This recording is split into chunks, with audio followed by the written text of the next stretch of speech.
ये है talks news network और आप देख रहे हैं पॉलिटॉक्स, राजनीति का कच्चा चिट्ठा।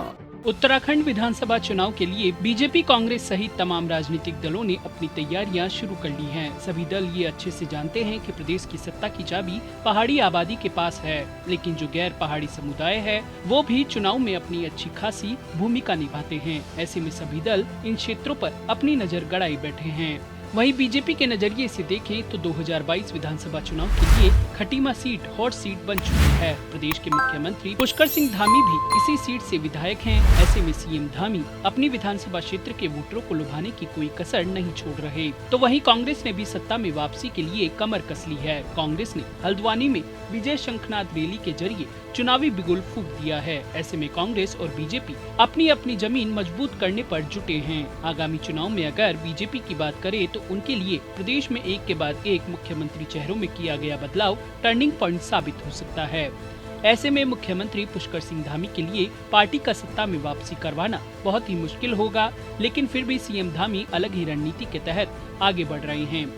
गुरुवार को अपने विधानसभा क्षेत्र पहुंचे सीएम धामी ने क्षेत्र वासियों से चर्चा की। गैर पर्वतीय मतदाताओं की संख्या के लिहाज से देखें तो खटीमा काफी महत्वपूर्ण क्षेत्र है, क्योंकि इसमें पूर्वांचल समाज के मतदाताओं का बड़ा तबका अहम रोल निभाता है। ऐसे में खटीमा के मतदाताओं को रिझाने के लिए सीएम धामी ने छठ पूजा पर सार्वजनिक अवकाश की घोषणा की थी।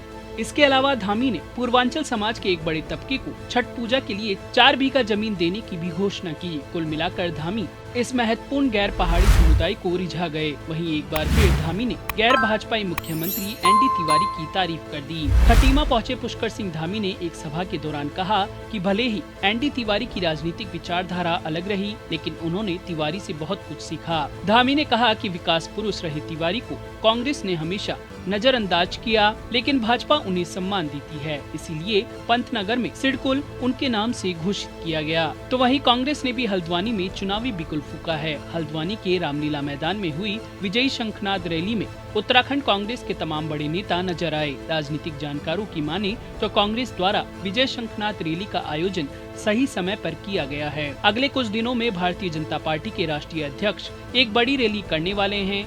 कांग्रेस ने अपनी इस रैली के साथ 2017 में खुद से दूर हो चुके दलित वोटरों को दोबारा पाने की भरसक कोशिश की। अगर कांग्रेस की रणनीति की बात करें तो पार्टी सवर्ण, दलित और मुस्लिम कॉम्बिनेशन को मिलाकर विधानसभा चुनाव में धमाकेदार जीत दर्ज करने की तैयारियों में जुटी है। अगर पिछले विधानसभा चुनाव की बात की जाए तो कांग्रेस ने 2017 विधानसभा चुनाव में कुमाऊं की 5 सीटों पर जीत दर्ज की थी। ऐसे में एक बार फिर कांग्रेस ने अपना चुनावी शंखनाद कुमाऊं से किया है। वहीं कुमाऊं में हुई चुनावी रैली के दौरान सूबे के पूर्व मुख्यमंत्री हरीश रावत ने बीजेपी को जमकर आड़े हाथ लिया और साथ ही यह ऐलान भी किया कि ये विजय शंखनाद रैली बीजेपी के ताबूत में अंतिम कील साबित होगी। रावत ने कहा कि सरकार महंगाई नियंत्रित करने में नाकाम है तो स्वास्थ्य सुविधाओं का बुरा हाल है और बेरोजगार युवा सरकार पलटने के लिए तैयार खड़े हैं। मोदी शाह पर निशाना साधते हुए हरीश रावत ने कहा कि पीएम मोदी और गृह मंत्री अमित शाह आपदा के बाद प्रदेश का दौरा करते हैं, लेकिन उत्तराखंड को राहत के नाम पर एक पैसा नहीं देते।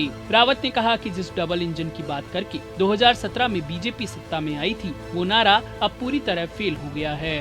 पॉलिटॉक्स ब्यूरो, उत्तराखंड। ये है टॉक्स न्यूज नेटवर्क और आप देख रहे हैं पॉलिटॉक्स, राजनीति का कच्चा चिट्ठा।